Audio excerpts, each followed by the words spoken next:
show. You know what I'm saying? And man, play that in the background just a little bit, man. You know what I'm saying? That's a New Orleans classic right there. He turned it up a little more, yeah. You know, my New Orleans folk will know about that. You know what I'm saying? But just cause you call it Hustler. That one is called Hustler. You know what I'm saying? And I forget who it's by. It's on there, but yeah. Okay, so matter of fact, it's right here. I think. No, it ain't even on there. Dolomite Hustler. Check it out. That's a New Orleans classic. Like that's just the mix I got on it. But anyway, yeah, it's me and Frank here today.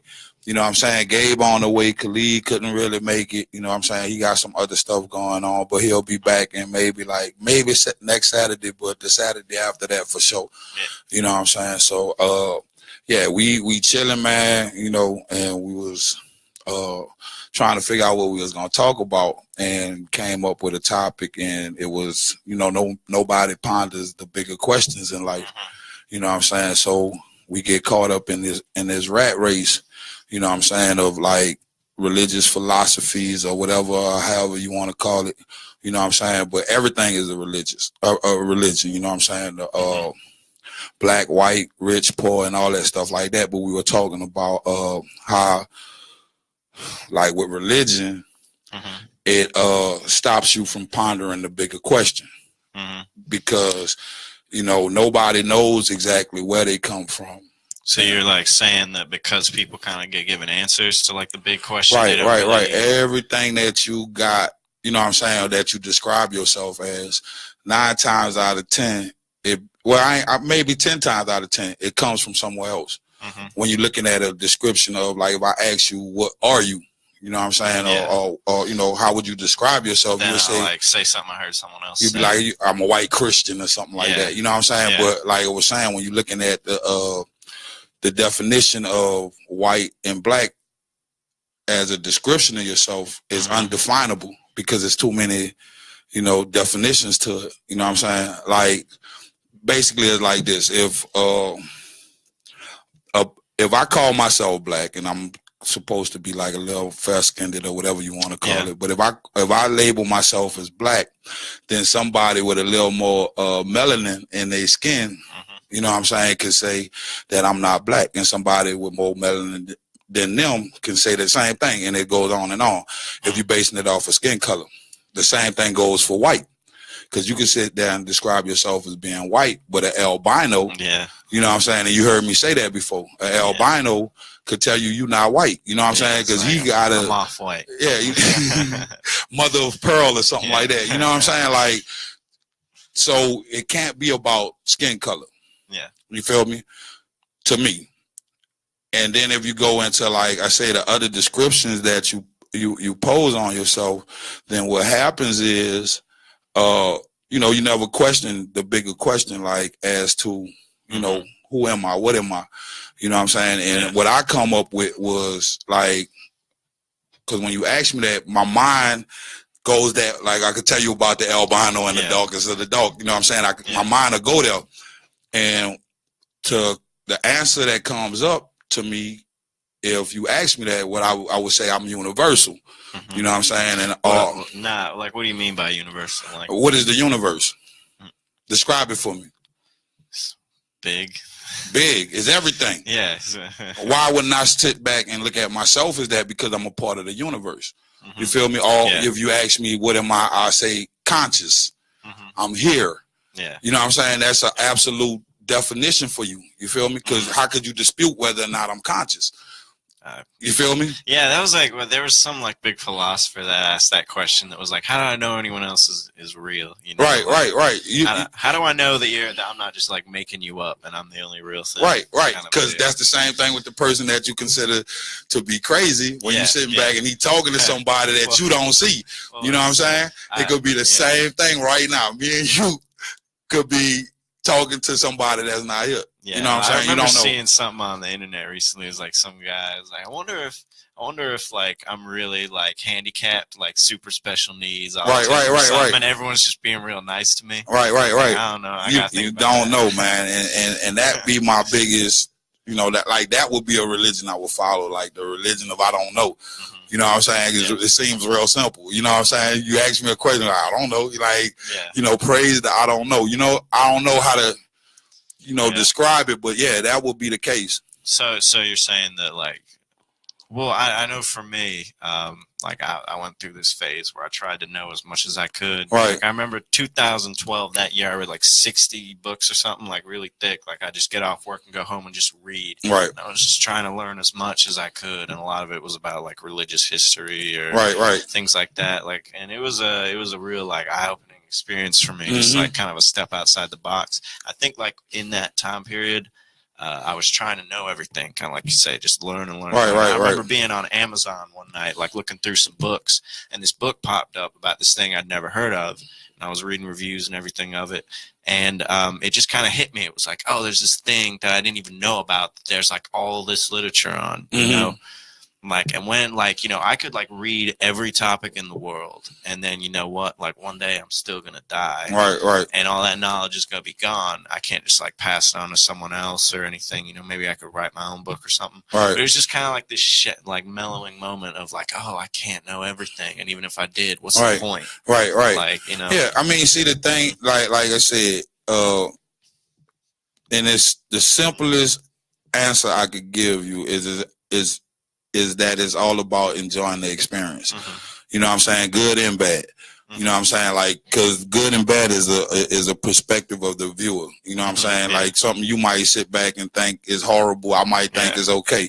You know, like even racists and Nazis think they're doing the right thing. Right. You know? And I thought, right, exactly. And the thing is, but that's solely like with the racists and the Nazis, that's solely based on them not pondering the bigger question. Because like for a lot of people here in America, if you know, you really ask them, the presumption is, like, I ain't gonna say they would say, but the presumption in their mind, because I've had this discussion before, is that Jesus is an American. You feel me? So for a Nazi or a white person to actually go and study where he came from and what he possibly looked like, you know what I'm saying, from their book and their interpretation, it will blow their mind.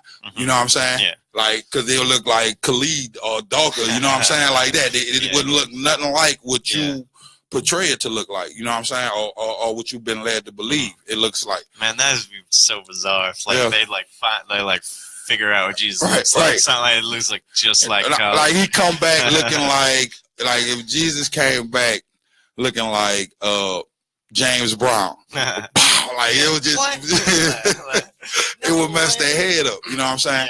So like I said, when you looking at it and you, like I said, you go to pondering, like, it's hard not to ponder the bigger questions because of the simple fact that you give yourself all of these titles.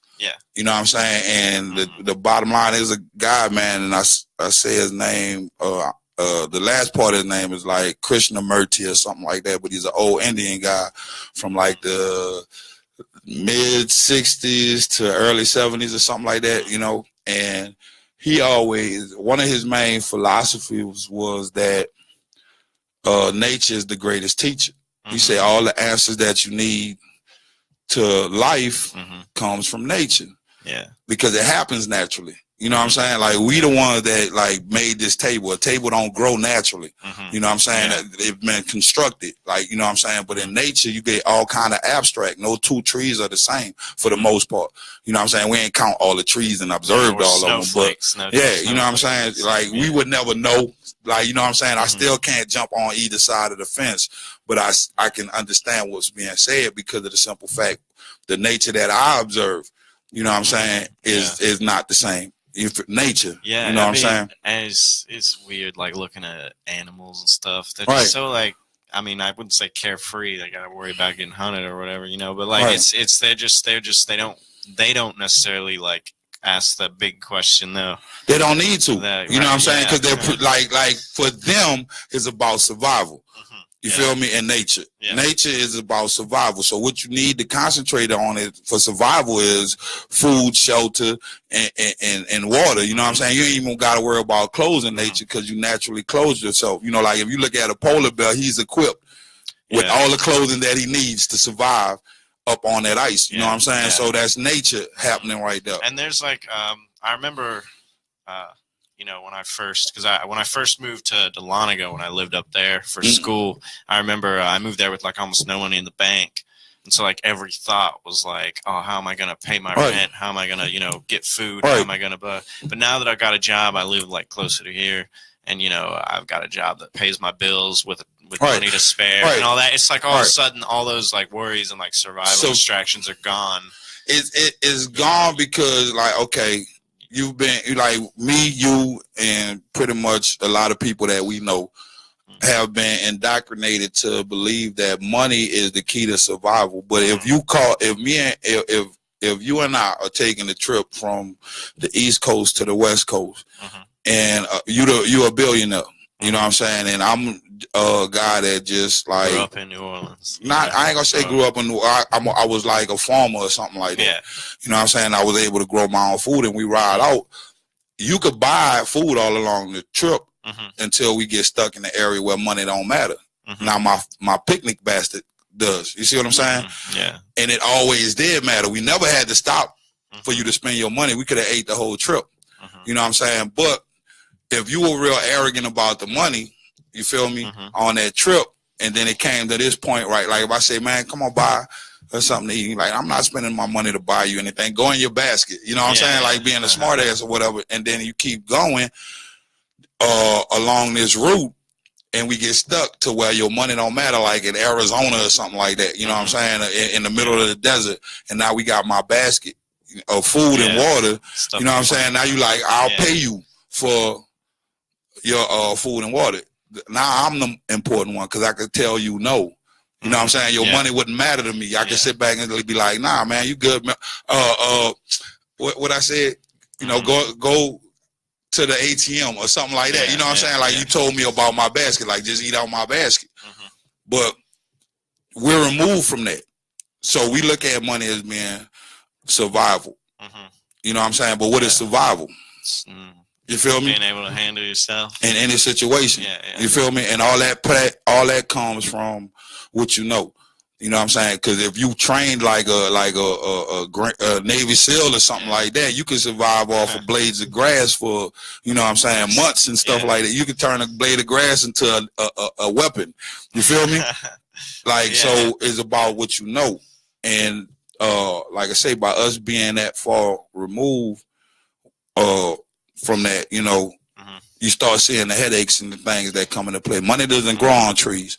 You know what I'm saying? It's controlled. You feel me? And so the system is controlled. You feel me? And we never really get a chance to pull ourselves out and ponder the bigger picture because we caught up in the system. Everything, most of the problems that we have are money related. Yeah, well, I mean, mentally. I remember like some comedian talking about like the U.S. political situation right now, like how people are freaking out left and right and all that.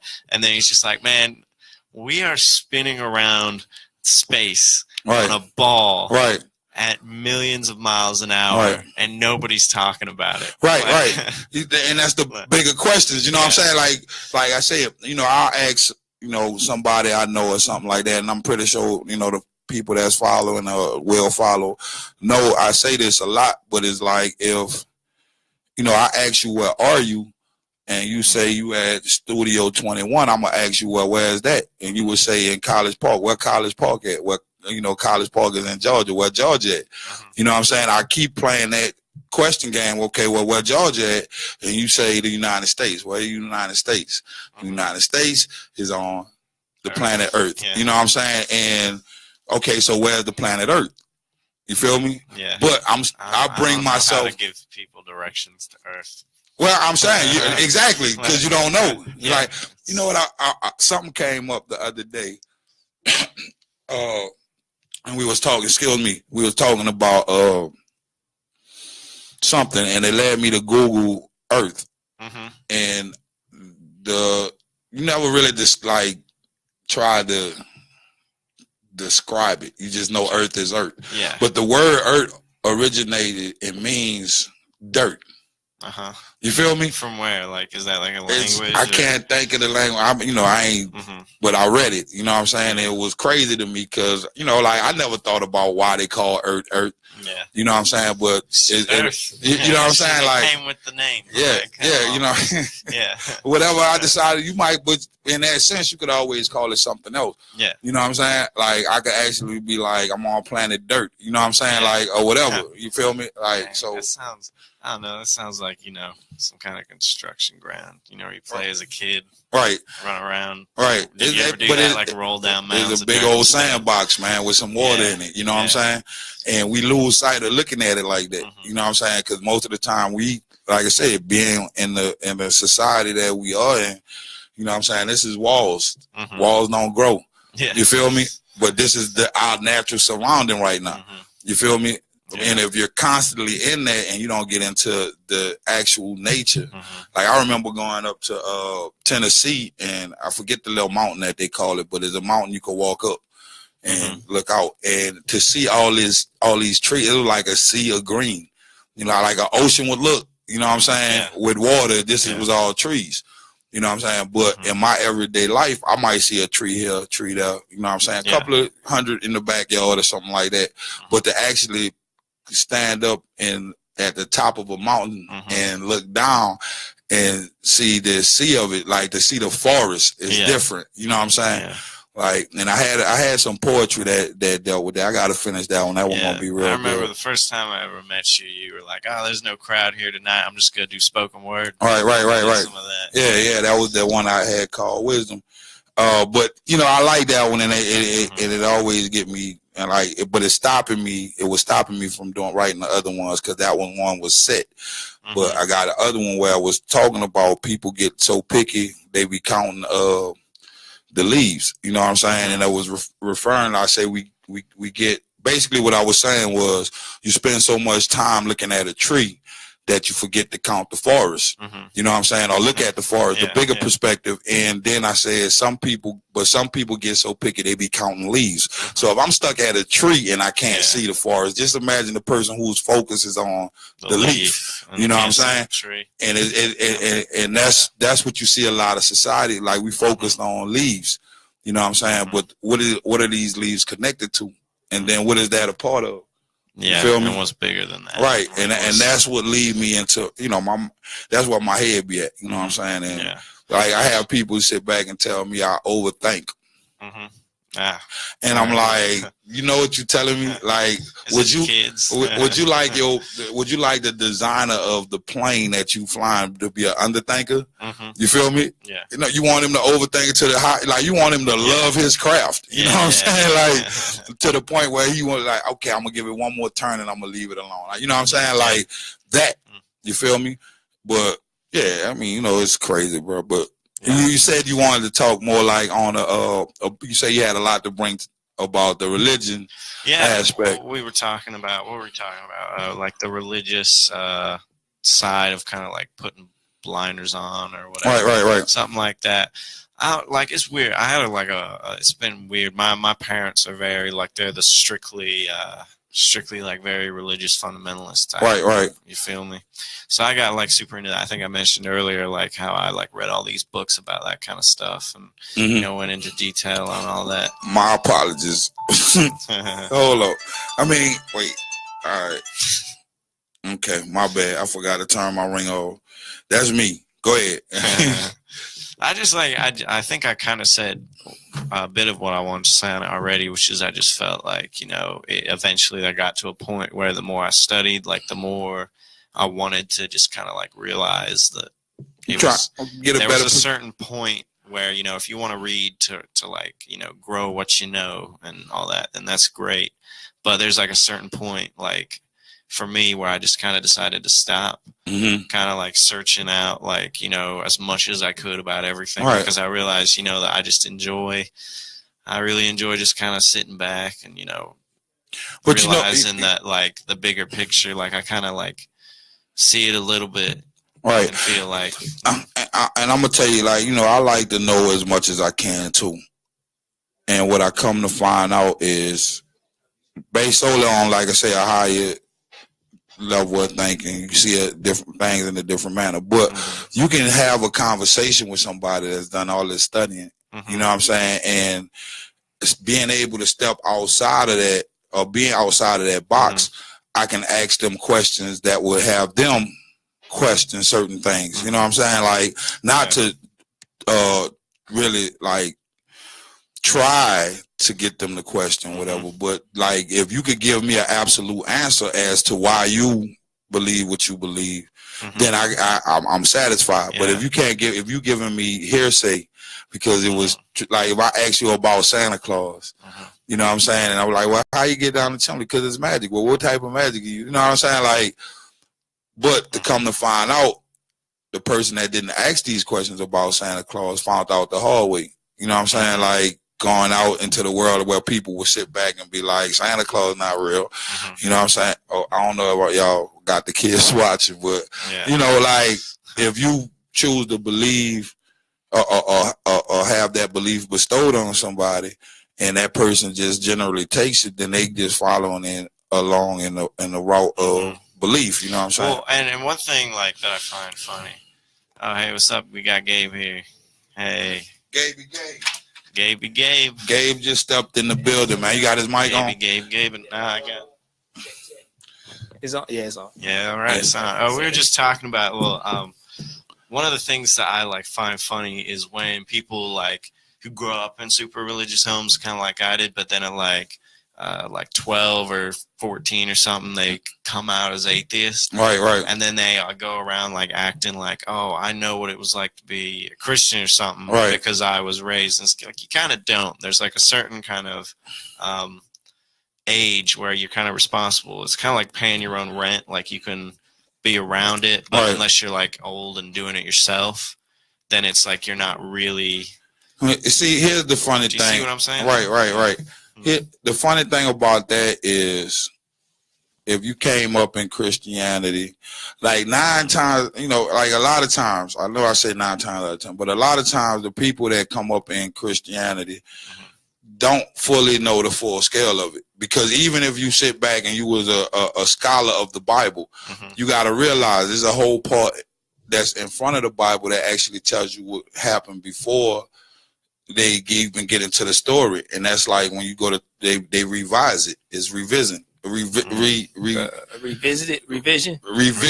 Yeah. There's many revisions to the Bible, you know, like, so when you look at it from that standpoint, like, okay, one of my questions used to always be like, a lot of people would say that, you know, the original language was in Hebrew. You know what I'm saying? Okay. Of like the Old Testament. All right. So with that being said, why not teach the people Hebrew? You feel me? Which people? Just anybody? Whoever chooses to follow this doctrine. Because if it was originally written in Hebrew, then that's what you would want to read. Kind of. I mean, it's like, hard. To be fair, it's hard. It's not what I want to read because I don't want to have to learn Hebrew. Yeah, it's hard. And that's where you give up at. You see what I'm saying? But somebody that would, like, what I'm saying is, but this is book, this faith is based on this book. But the book has been revised. Why wouldn't you want to read the original? You feel me? Well, there's a lot. I mean, like, you know, it just kind of happens. Like, I mean, they used to write it on paper, right? Right. So, you know, they'd make mistakes as time went on, and then eventually they find like older and older copies, so they kind of like revise some of the mistakes. So they say. Right. You know what I'm saying? But you got to look at how it gets revisioned. You know what I'm saying? The revision, like you read something, and is breaking it down. Like, I know I'm not saying I'm a scholar in anything, but I remember a couple of Bibles that I didn't read where you would sit back and they'll have something here, and then at the bottom, like, they'll have a statement and they'll have an asterisk right here, and at the bottom of that where you go to read that asterisk, it breaks the sentence down simpler. And a lot of newer versions, the asterisk isn't there. You just put the sentence up there. Yeah, I know they do that with like different kinds of Bibles. Yeah, that's what I'm saying. Like, you got to realize in different languages, like in certain cultures, there's no way they can translate the word maybe. It's either it is or it isn't. You feel me? Yeah. They can't translate maybe. That's something that we came up with here for the most part that I know of right now, because we use it a lot. Maybe, and that's just maybe it's a cop out. Maybe it's saying I really don't want to. You know what I'm saying? Right. But I must say maybe to give you the grand illusion that is a possibility, as opposed to me saying no, I don't want to do that, and then I could change my mind later on and say I want to be a part of it. You feel me? Yeah. So that's that's being you never had a girl go like, "Hey, you coming to my thing?" and you don't want to say no. Exactly, but you don't want to lie. Right? Why not though? Just because because you don't want to hurt her feelings, or you don't want to mess up the opportunity. No, well, feelings was what I was going for. But I want to keep her. Right. You got to keep your team intact. But see, here it is. Maybe. What happens is though, you're showing. We was talking about last time when being comfortable in front. Like if you want to be my best friend, you know what I'm saying. I'm supposed to be that comfortable with you where I could kick it like I kick it with Gabe and you. Yeah, I'm supposed to be able to kick it with my girl. I won't be there. Exactly. But maybe what maybe does is maybe stops you from making that commitment of saying no, I don't, or saying no, I don't want to do it, and then it, like if it comes up, you're like, well, I said maybe, you know what I'm saying, as opposed to being like, no, I don't want to do it. Yeah, to be an opportunist. That's the whole point. Yeah. Right, and that's our culture as maybe, you know what I'm saying. Yeah, we're looking for the next better thing. Is an opportunistic culture. You feel me? Yeah. So like, you know, I don't know, man. So I tell you what we're gonna do is we're gonna go ahead and play like a commercial break. I think we can play the music and or something like that. I'm Mr. George. I don't know how that go. Let's just go ahead and play some music or something like that. And or we could keep going however y'all want to do it, man. I don't know. We improvising like a mug right now. You feel me? Like that's what I like about it. But you know, like so okay. What is it that you want to talk about now? Well, I was thinking a lot about, you know, Christmas and everything. I was thinking like family and stuff, you know, it's been on my mind lately. I know you got a family. I know you got a couple kids and everything. I hope mostly everybody got a family, like whether you know them or not. But so that's kind of what like I was thinking about a lot recently because my roommate. You talking? Okay, go ahead. Yeah, my roommate. He both of his parents, I don't really know where they are now. They're either dead or just nowhere knows. Right. So he kind of doesn't have a family. So, you know, with his girlfriend, you know, he went to Christmas and with her family up in South Carolina. He was like, oh, man, this is great. You know, I finally have like a family. You know, right. Like their first year. They've been dating. Yeah, what he considered, So, like, then again, I was thinking, because, you know, my family relationships with my parents are, you know, with all of us kids are kind of strained with our parents, too, even though they're kind of, like, involved. Right. So I was just wondering, like, what family, at what point, like, because I know some people have to, like, cut off parents or cut off. Well, family is what children. You make it, because you can have somebody that's closest to you. Okay, and this is gonna be extreme, you know what I'm saying? But family is just what you make it, because it all goes into, like I say, it goes back into titles and stuff like that. Because I remember reading a story about a mother putting her babies in the oven and turning it on, but she has the title of a mother. You feel me? Yeah. So family is what you make it. You could sit back and come across somebody that you look like as a mother figure and call her mama more than, or look at her being mama more than your birth mother. You know what I'm saying? So it's only what you make it. You know what I'm saying? So with me, you know what I'm saying, my family is what I made it. You know what I'm saying? Even with my kids included, we made them. You know what I'm saying? So yeah, I mean it. You know, it's like from that standpoint. You know what I'm saying? Like that's the best way I can answer it. Yeah, well, because I was. Oh, go ahead. Are you saying like when do you cut them off? No, I'm not. I'm just wondering how. Like for example, like my parents have totally different everything from me, right? Like you know, I don't really involve them in my life at all. Yeah, and I was just wondering, like, because I was thinking the idea is my parents have this family plot out in Mississippi, right? Right. So my granddad and all their grands, like anyone from our family was buried over there. Yeah, you get but like buried, I don't really like. sections. I never knew. Right, like so that's kind of what I'm expecting. You get buried over in like a different plot. Right. Yeah, so like over there by the dumpster. Over there where the cows eat. You know what I'm saying? Yeah, I mean. Well, no, because I was thinking. I think I kind of lost my thought on that. No, because like what happens if I get married or I move somewhere else. I meet new people I consider family, even if they're not married or whatever. And that's what I'm telling you. I decide that I want to like reject like generations of like family like Like what you do is get buried there. This is what it is. It boils down to what makes you happy. You feel me? Yeah. Like, are you more worried about what you can acquire from this side of the family? You know what I'm saying? In a materialistic sense, because that's basically kind of where we going. But or you want to have this family over here that brings happiness. Yeah. You know what I'm saying? What you got to weigh that, because you got a lot of people and examples all over. Like, I was just thinking about like Dick Cheney earlier. Like, is he Darth Vader? Yes, you do. You know, and I say he's not Darth Vader. You know who he is? He's the cop of life that learned his lesson. Remember Eddie Murphy killed it? You know, he the one that learned the lesson, though. Yeah, you know what I'm saying? That's who Dick Cheney is. Like, because, you know, he learned the lesson enough to go ahead and shoot somebody else. You know what I'm saying? Like, he was able to get past that. So what I'm saying is, you learn, like, you can, like, if you put stock in materialism, you feel me? At one point, you have to come to the point and realize, man, this is not under my control. The next generation can wipe it completely out. Yeah. You know what I'm saying? Once I close my eyes. So if you're holding on to that, look at all the family that you got to keep around and the structure you got to keep around of people that you might not even like. You know what I'm saying? And you don't know if they just coming for the land and all this other stuff like that, that you got to constantly worry about that as opposed to building a family of people that you love. You feel me? Like, for whatever genuine connection y'all had. You feel me? So, but yeah, that Dick Cheney thing, I was like, yeah, he the cop off of life, man. You know what I'm saying? He just, like, he's the version. Revision? The revision. The revised. Forget you, man. Revised. You know, we're going to read before the next episode. Man, I ain't worried about you, man. But not, like, but, like, it is that what you want. You know what I'm saying? Like, your happiness, you got to describe, like, you define your happiness. You know what I'm saying? And too many times we put stock in making somebody else happy, like, even to the point, like I said, maybe. You know what I'm saying?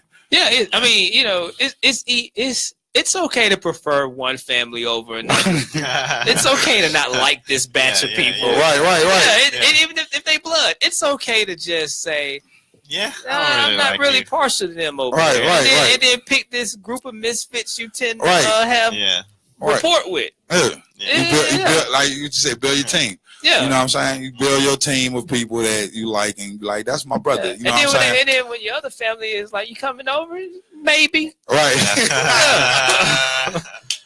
Right. Yeah. That's when maybe that's how maybe was even came to be. You know what I'm saying? Everybody who speaks English got the side of family they prefer, and because I think that's in it, like some cultures they stick with the bloodline no matter what. Exactly. So I mean, people that speak English, we like maybe we'll stick with the bloodline, maybe not. Yeah. Like with the bloodline thing, that'd be like a lot of people like that practice that to the extreme.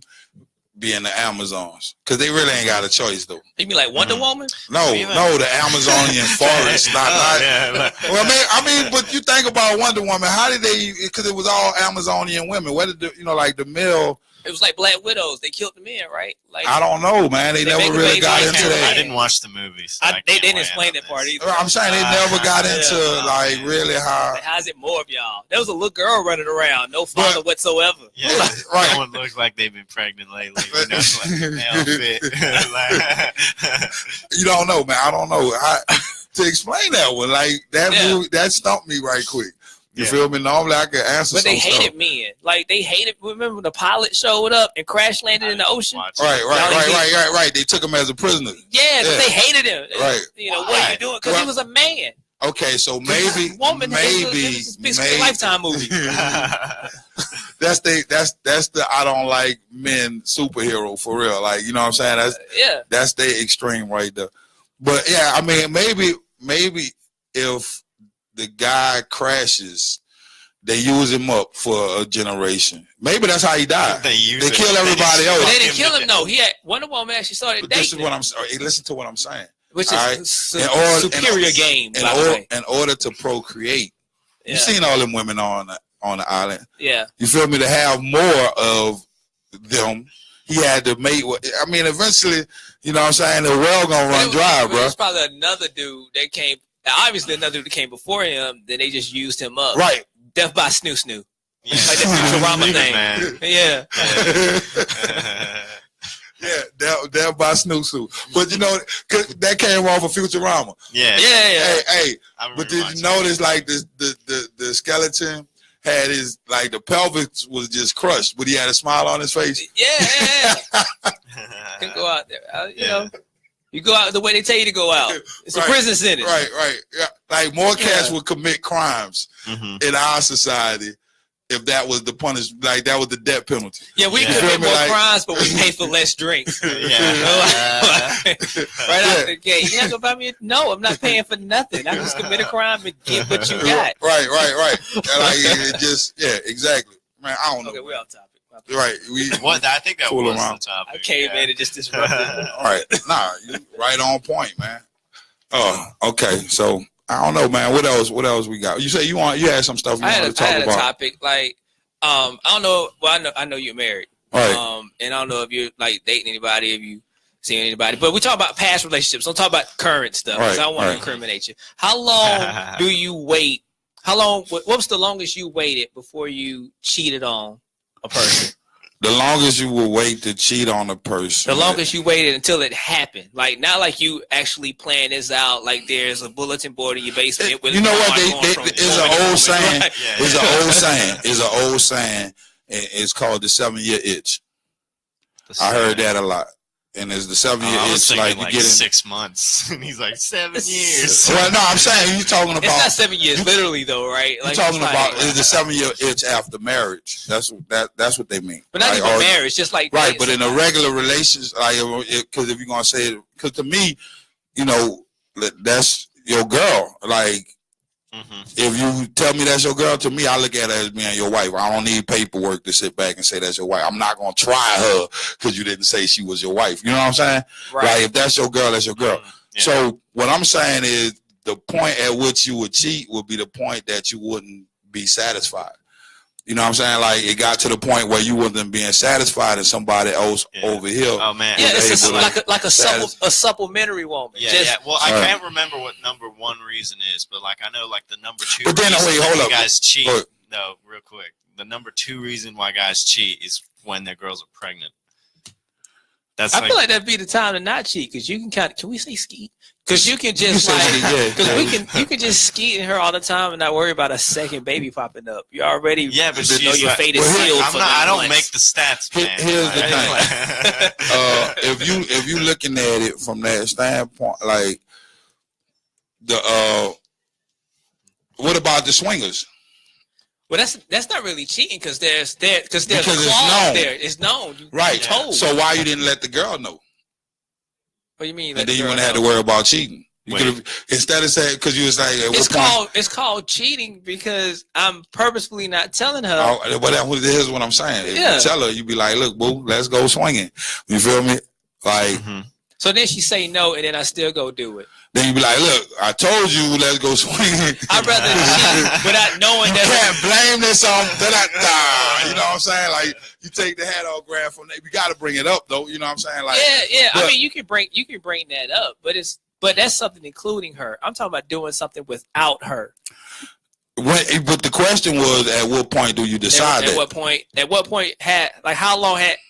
There's no time limit on it. Before you cheated, how much time 6 went by? months. Like, what's the longest? 6 months. For you, it was 6 months. I mean, I've never cheated, but that would be my point. Not like you trying, like, you know, one thing leads to another, and then wham. Listen to what I'm telling you. If it depends on, because you could get with somebody at day 1, and then at day 7 decide, yeah, you know what, I'm gonna cheat on. Because I had a friend of mine say something similar to that.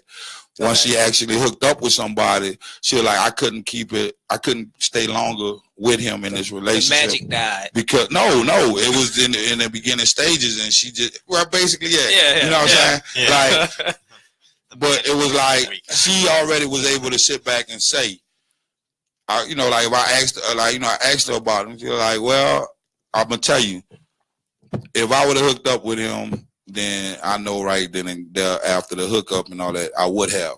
You know what I'm saying? So it ain't no real time limit if you could know from the beginning to whatever day you looking for. You know what I'm saying? Like, but 7 days is a very short amount of time. Yeah, but some people. I have done things where like you're kind of seeing a girl, but then you go over here with this chick, because you haven't put a label on this one yet. So this call your 20s. Yeah. But you ain't let her know, right? You ain't let her know, right? You ain't let her know, so that will be considered a cheat. Yeah. Okay. But so, no, I mean, I wouldn't consider that. You double cheating if you cheating on each one. What? If by his logic. Yeah, I'm saying like I'm trying to figure out what you're saying. Like, I'm saying I was like seeing exploring your options. Like, nah. What? What you talking about? You're trying to nice it up. Yeah. There's just one chick over here. Okay. You know, we've been seeing each other. You know, haven't put a label on it. And then there was this other chick over here that was like, well, this chick's kind of being iffy, kind of acting kind of a little weird, but I like her. But then I'm gonna go with this other chick. You know, it was a. Here's the thing though, like, cause to me, like I said, I be needing absolute, and I need to know what you consider a cheat then. Because some people consider cheating conversation. Well, if you put it, no, it's that's something not physical. cheating. It's something physical. So you're looking from the physical aspect. Hand? Can we say hand job? We'll find out after the day. Let's go get an email after this. No, I mean, but no, I think you say we long as we ain't like, you know, like we said earlier, I'm out. You know what I'm saying? Like, so yeah, I mean. Yeah. So that mean that's cheating. I don't think it's cheating unless you put a label on. Like if you're like, yeah, we're dating, then anything else is cheating. But if you're just kind of seeing each other, then clearly they haven't, you know, spoken up about it yet. Yeah, you shouldn't assume. Whatever. You shouldn't assume you're the only one out the gate. No one should assume they're the only one out the gate. Is what you're saying. Yeah, until you discuss it. Right. Yeah. So once you sit back, like I said, and I said that earlier, if you tell me that's your girl, because the guy do that. You feel me? Like if I see you with somebody that you're like, nah, she just somebody, a friend or something like that. You know what I'm saying? Then most cats look at it like, okay, she open. You know what I'm saying? Not most cats, but the one that be like, man, you know, like him, he'll try her.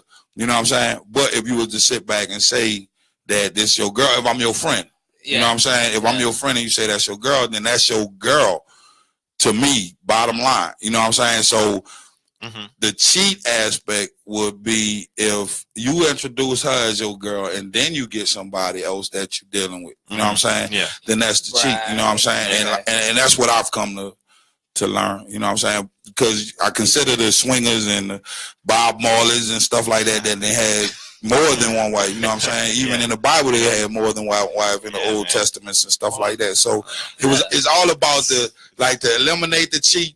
Then let it be known is what I'm saying. Like, you know, in each relationship you go in, you tell a girl, look, I love you, but I'm a swinger. You know what I'm saying? Like, right. Yeah. So when you're cheating on the girl you made it official with, and the next girl comes along, you tell her, hey, you're not the only one. That way you're only cheating on one. I'm not a one-woman type of dude or something like that. Two. Yeah. Right. Because if you don't tell her, now you're cheating on two people. Right. You gotta, and that's what potentially. And the more girls you have, as long as all of them know except the first one. It's then like you're less of a cheater each time. Yeah, the main girlfriend is the root. But that's the one though that has the potential to flip on you once you find out other. You know, like I don't know. It depends. You know, like because I was thinking about this. Everybody giving Bill Cosby the runaround, but I think Camille had a little something to do with it too. You know what I'm saying? Like you didn't see. You think she was up there whipping up the cocktail? She slipped up a Mickey, mixed up a Mickey or two or something. She might know the formula at least. She done walked in on him one time and was, you know, like mid-stroke or something like that, and they had a discussion about it, and he told her he had a problem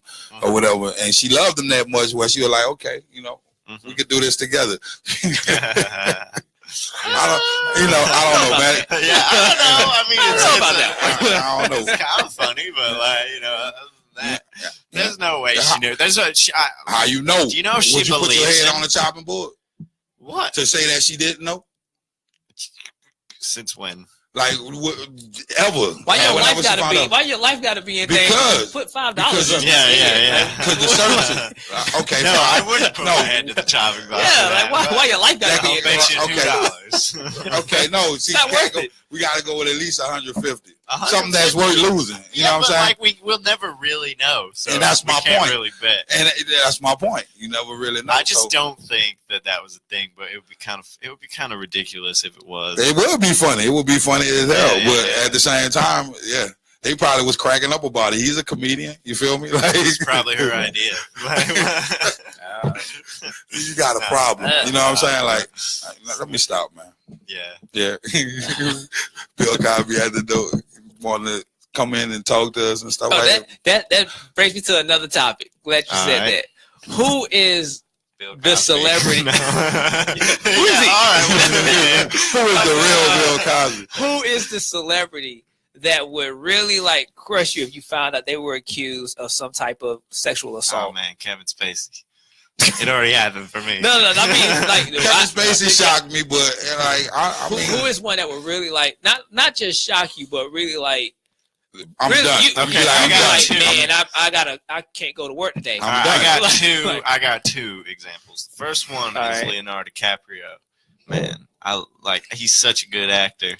If he found out, I'd be so disappointed. But that's just kind of it. I would be like, oh, come on, man. Not Leo. Not Leo. But it would really crush you, though. Right, but like Bill Murray. Like I was watching this show, this British show. Okay, that was one of my guesses. Like if he he was doing this thing like with a woman where I was like, this is kind of like making her uncomfortable a little bit, probably. Right. And of course, Bill Murray's awesome. So I was just like thinking about like, what if it came out that Bill Murray was like, I'd be so disappointed, but I'd kind of see it coming based on this one interview I saw him do. Mine's is Al Sharpton. Al Sharpton. I could see him doing it. Mine's is Carl Winslow from Family Matters. Carl Winslow, the guy who played Carl Winslow. Sexual against women. Against women. Who is he in Family Matters? Right. I don't think it would. Like a guy wouldn't shock me at all. A woman, yeah. You know what I'm saying? But no, I mean like I would be. Are you talking about sexual assaults? Period. Like I would be disappointed. Nah, I can't use them. My other one is Kenny Loggins. Who is Kenny Loggins? The dude who sang Footloose and the Caddyshack song from like the 80s. Right. Okay. Uh-huh. I had what was my other one? Those are my main two. Okay. Those are my main two. I was playing with Al Sharpton, but if I really had to I call out for work if like Carl Winslow from Family Matters and Kenny Loggins had accused I wouldn't call out for work. I would literally like go in and just make it mine to not get any work done and just tell everyone, did you know that Leonardo DiCaprio blank? But here's the thing. This is what I say. I wouldn't be shocked at all. Because in my mind, I think Oprah then, sexually assaulted some guys. But the two guys she sexually assaulted, she gave them TV shows, Dr. Phil and Dr. Oz. Because you didn't hear about these cats until they met Oprah. She'll like, come here, let me sexually assault you. There's a show in it for you. You know what I'm saying? Like because, I mean. Was that really assault or more like bribery? No, the show came afterwards. The guys were getting ready to sue. See, that's the difference between men and women. Okay. That's the difference between men and women. All of the guys didn't think about like after you did this to sit back and say, "Hey man, you want a TV show? You want to be in the next movie?" You know what I'm saying? Or something like Oprah took the initiative to do that. You know what I'm saying? Yeah. Women, in that case, women are smarter than men. You feel me? Because I know she did. You know what I'm saying? Like, really? I know. So can you imagine Oprah being all hot for Dr. Phil? I'm saying, that's the closest guy around. He went to talking that good talk to, because Dr. Phil got a good little head on his shoulder. You know what I'm saying? Like he probably started out like a therapist or something like that. You know what I'm saying? And then it progressed from there. Like she sexually assaulted him one day, and he was like, "No, we can't do this," and I'm offended. So who you think came first? Right. The Phil or the Oz or the Oz or the Phil? Which one came first? This is like the chicken Dr. Phil. Question. Dr. Phil came first. Dr. Phil came first. And then Oz came because she wanted somebody more supple. Oz came because that was her physician. That was her doctor at one time. You feel me? Okay. No, I don't know. I'm just I thought this was placed with a little bit of fact. No, we trying to we speculating. We trying to figure out, like, you know what I'm saying? So in that sense, I think Dr. Phil was her original like gynecologist or something like that, he's probably not Dr. Phil, Dr. Oz. And Dr. Phil's more like a psychologist, counselor type. You know, but eventually. I hope she didn't get him confused. But here's the thing. Eventually, for him to get that show, he became a gynecologist. You feel me? So, yeah. Who? Dr. Phil. Because we were saying he was a psychologist, but eventually he had to be a gynecologist to get the show if we going with the sexual assault thing. This is literally like the craziest conspiracy theory. Right. I mean, you know, I wouldn't put it past it. You know, this is really great. Basically, I wouldn't be shocked, is what I'm saying, by any guy. Like I said, the only way I would be shocked by Carl Winslow is the fact that it would be women. You know what I'm saying? Now, if it was men, no, I'm telling you, if it's men, I'm going to be shocked. You know what I'm saying? Right. Like I never even thought of him as being gay. Who? Because I mean, I grew up watching him, so you don't think that way when you were a child. I ain't gonna say who. Yeah, who are we talking? Carl Winslow from like you didn't believe the dad from Family Matters. Okay, I was gonna say. I think I know who you're talking about. Yeah. I mean, Uncle Phil. Get out, Steve. Yeah. Uncle Phil.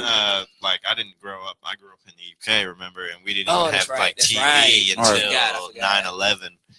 Right. So I didn't watch. Like I was 9 years old when we got our first TV. It was kind of weird because we just never had TV. We never had cable. My dad goes out and buys all this, and us kids were so excited for 9/11. It was just like, right? Like congratulations!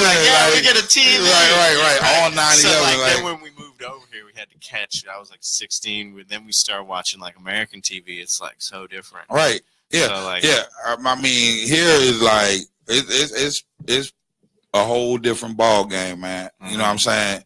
Like the stuff you see on TV. Like I remember watching Family Feud and had to have a conversation with my daughter, my 10-year-old daughter. Like the current Family Feud. Family Feud with Steve Harvey, yeah. Oh. I had to. This was probably 3 months ago.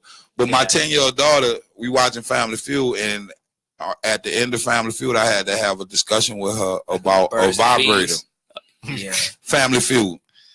You feel me? She's asking me, what is a vibrator, Daddy? You know what I'm saying? I'm like, it's similar to a toothbrush, honey. You know what I'm saying? Like, you hit me off guard with that, man. The worst answer. Yeah, but it's like she hit me off guard with it, and eventually I came back around, and I was like, for her version of what I told her, I was just like, I say, it's a thing women use to make themselves happy. I didn't want to get in graphic in it, but I gave you a slight idea of what it is. I mean, I'm not going to. She's 10. Oh, okay. You know what I'm saying? And that's why I was with my boys, you know, we pretty much talk about a whole lot more than I would talk, and that I talk about with my daughter, but that's only because of what she brings to me. Like I said, at first I was like, you know, it's something like a toothbrush, you know what I'm saying? Until she sat back and asked me, well, Dad, you give me one? I'm like, no. Yeah. You know what I'm saying? So eventually I had to come back around and say it's something women use to make themselves happy. You know what I'm saying? So right.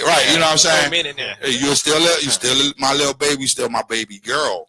This is for women. You know what I'm saying? And stuff like that. But yeah, I mean, how are you planning on letting the schools give your kids the talk, or are you gonna do it? Like I said, I didn't already had to talk with my boy. I had no choice to. In one of my little stand-up skits, I talk about my wife catching them, you know, masturbating and stuff like that, right? And me having to have that talk with him, okay. My thing, like I said, you know, you want me to talk to him about it, but I still do it. How can I sit back and discipline him how you want me? Because that's how you coming at me. You know what I'm saying? Discipline your son. This is what I call him doing. You know what I'm saying? I'm not going to discipline him. I'm going to talk to him about it. You know what I'm saying? You know, go in the bathroom, son, or something like that. You know, lock the door. You know, all this stuff that. I thought when you told the story, you walked in on him in the bathroom. No. She called him in the room. Just not in his bedroom, just in his bedroom. Oh, his bedroom. Okay. Yeah, I'm like, a room. No, I don't. Yeah, that's a whole nother. Because I had to tell my son, you know, I don't want. You know, I want you to actually think about this process before you do it, because I don't want you to be the instinctive guy and now you outside in front of the shell because the urge hits you rubbing one out. You know what I'm saying? So it was like, okay, we do this as men and women. You know what I'm saying? But go and off and make sure you're secluded. Nobody wants to walk in on you like that. You know what I'm saying? You know, treat it like the outhouse. Like, you know what I'm saying? Like, treat it like when you go into the bathroom. But no, not that. Some people pee in public. You can't. Right. Don't do that. That's what I'm saying. Like, the outhouse was designed specifically for you to be ducked off in wilderness. You know what I'm saying? Not just in the house. It's just like outside. That you got to walk around in the outhouse when it comes to that. You feel me? Like, if you gonna plus there was no indoor plumbing. Because that too, but I'm saying, like, okay, it was like solitude. It's like okay, you say people do that in public, but people have sex in public, but they be discreet about what they have in a car, out behind the bushes somewhere or whatever. So I mean, it's not just an issue of what you do, in and out, or behind walls and not behind walls, because you do pretty much everything. You know what I'm saying? Outside the wall if the situation calls for it. You know what I'm saying? Like, if you got it, I remember hearing stories about, like one of my cousins, and we let you laugh about it all the time, but he was saying he had to go real bad. Number 2, you know what I'm saying? And you on the lakefront and the bathroom's locked up or whatever, so you got to go over the hill outside. I said, well, what you wipe yourself with? Like newspaper. So the bare necessities, you know what I'm saying? When it really got to go down, like your guts let you know, like, okay, it's time not to be civilized, or your instinct, you know what I'm saying? So when this instinct come up, you know what I'm saying, go to the outhouse. Like, if it ain't outhouse worthy, that's outhouse worthy. You know what I'm saying? That's what I'm saying. And speaking of which, like in those prairie days, and boys were 13, did they spend all their time in an outhouse? Out in the cold? Here's the funny part about it, because if you sit back and like, you name anything, mostly anything that you would assume somebody would do behind, or should do behind closed doors in the privacy of whatever room they're in. There's a lot of stuff that you might walk up on somebody outside and see, like even with sex with a partner and stuff like that, you be like, oh, and you might still peek or something like that. It ain't totally, but it's not unforbidden that it would happen. But to catch somebody outside making love to himself, you feel me? Yeah, teaching that's like, weird. That's what I'm saying. Like, that's strange. Right. This is like, you should never be outside doing this by yourself. Or in the backseat of your car. like you hit a low. You hit a low. Like that's the lowest of the low. There was a story. All right, my buddy was driving through Detroit. He's driving this van. It's like packed out with his friends. They're just visiting Detroit. And like they look over, they're at a light, like hit the red light, slow down, and then he's just like waiting for the light, just looking at it. And he looks over, and the guy in the car next to him is watching these 2 Asian chicks on his phone, and he's just sitting there like doing his thing, at a stoplight. No. And then he looks up and he sees my buddy, and then he runs the red light and gets T-boned. It's like that's why, because I'm gonna tell you, bro. I'm gonna tell you. In that position for any man, you are at your most vulnerable, dog. You know what I'm saying? Like, you don't complicate that with actually trying to transport yourself from one place to the next in the automobile, especially. Like, this requires, you know what I'm saying, total concentration. You feel me? Like, you don't multitask with this right here, bro. You know what I'm saying? Exactly, because then you'll get T-boned. It's like, real stuff. Like certain stuff, man. So if you're gonna do it in public, don't be ashamed. If you at a stoplight, somebody sees you. Right. Keep going. They've already seen you. You do it. Like, you gotta have that mindset. Like, Look, I'm just gonna say, don't do it in public. Is that a stretch? But if you do it in public, but here's the thing. Rules. If you do it in public, stop doing it. But here's the thing. That's the one rule. But listen to the empowerment of it. Been a little bit on that rule. Just a little bit. Here's the empowerment. If it's your land, knock yourself out. But look, here's the empowerment of that. Here's the empowerment of that. You listening? Yeah. The empowering part of that is the fact that, and we're going to close up on this because we got 2 minutes left. But the empowering part of it is that anybody that sees you out there is not going to mess with you. You feel me? Like, even if you just think about it, if you get ready to get in a fight and you get butt naked and say, yeah, come on, bring it, like that, would I still fight you? But do you know if the other guy got a gun or not? He could just shoot you. What I'm saying, I'm talking about nobody like. And then he got a story. Like there's this guy like come at me. Like you shot him. But would you really? Because deep down inside, a lot of people believe in karma, and you wouldn't want to get shot for it to come back around. You feel me? So wrap this up next week. We gonna come back, and that's gonna be the start of. No. But yeah, man, I thank y'all for tuning in to Third Eye Humor with me, Frank, Gabe. Like I say, Khaled is gonna be out for this week and next week, I believe. Maybe so he might be here. Yeah, maybe next week he'll be back. You know, so yeah, we good, and we gonna play you out on that hustler, man. Y'all go ahead, like I say, be great, think great, be great, man, and we out till next Saturday. Yeah.